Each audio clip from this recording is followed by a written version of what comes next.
Selamat datang dalam diskusi hari ini. Topik yang akan kita bahas mungkin terdengar abstrak, namun sangat mendalam dan relevan. Dari mana datangnya masa depan? Masa depan adalah sesuatu yang belum terjadi, namun selalu kita nantikan, rencanakan dan takuti. Apakah masa depan adalah hasil murni dari sebab akibat yang bisa dijelaskan secara ilmiah? Ataukah ia membawa unsur kehendak ilahi, takdir, atau bahkan misteri yang melampaui pemahaman manusia? Hari ini, kita akan mendengarkan dua pandangan, dari sudut teistik, yang melihat masa depan sebagai bagian dari rencana atau kehendak Tuhan. Dan dari sudut ateistik, yang memandang masa depan sebagai konsekuensi dari hukum alam dan keputusan manusia. Mari kita simak dan renungkan bersama. Saya percaya bahwa hidup memiliki makna karena diciptakan oleh Tuhan. Tanpa keberadaan Tuhan, hidup manusia akan terasa kosong dan tanpa arah sejati. Kita semua ada di sini bukan karena kebetulan, tetapi karena tujuan ilahi.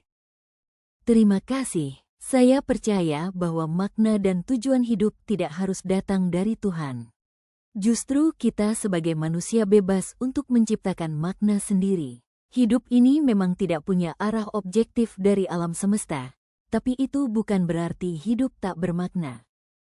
Tapi kalau makna hidup itu diciptakan sendiri, bukankah itu relatif dan bisa berubah-ubah? Bagaimana kita tahu kalau apa yang kita jalani benar-benar berarti?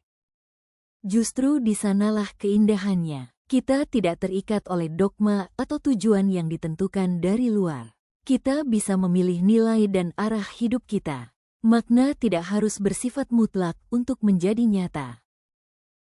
Tapi jika tidak ada tujuan yang lebih tinggi, apa gunanya berkorban, bersabar, atau memperjuangkan keadilan? Tanpa Tuhan, semua tindakan baik bisa dianggap sia-sia. Saya tidak setuju. Kita berbuat baik karena kita manusia, karena kita punya empati dan kesadaran. Saya tidak butuh imbalan surgawi atau ancaman neraka untuk peduli pada sesama. Tapi bagaimana dengan penderitaan? Apa artinya penderitaan jika tidak ada maksud ilahi? Dalam iman, saya percaya bahwa penderitaan pun punya tujuan untuk membentuk, menguji, atau mendekatkan kita pada Tuhan. Bagi saya, penderitaan tidak selalu punya makna yang diberikan. Terkadang hidup memang tidak adil. Tapi justru karena itulah kita harus membuat hidup berarti, dengan mencintai, mencipta, dan peduli, karena tak ada jaminan akan hidup kedua. Kalau semuanya hanya terjadi karena kebetulan, lalu mengapa kita merasa begitu dalam tentang cinta, harapan, atau kehilangan?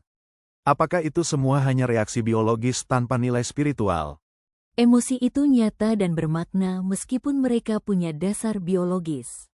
Kita tidak butuh dunia roh untuk merasakan arti cinta atau pentingnya hubungan. Kemanusiaan itu sendiri adalah sumber makna. Saya percaya bahwa hidup mendapat makna sejati hanya jika berasal dari Pencipta yang mencintai kita. Tanpa Tuhan, semua hal besar yang kita lakukan tetap berujung pada kematian yang hampa. Saya percaya bahwa justru karena hidup ini terbatas, kita harus menjalaninya sepenuh mungkin. Makna bukan sesuatu yang kita temukan di luar, tapi yang kita bangun dalam diri dan bersama orang lain.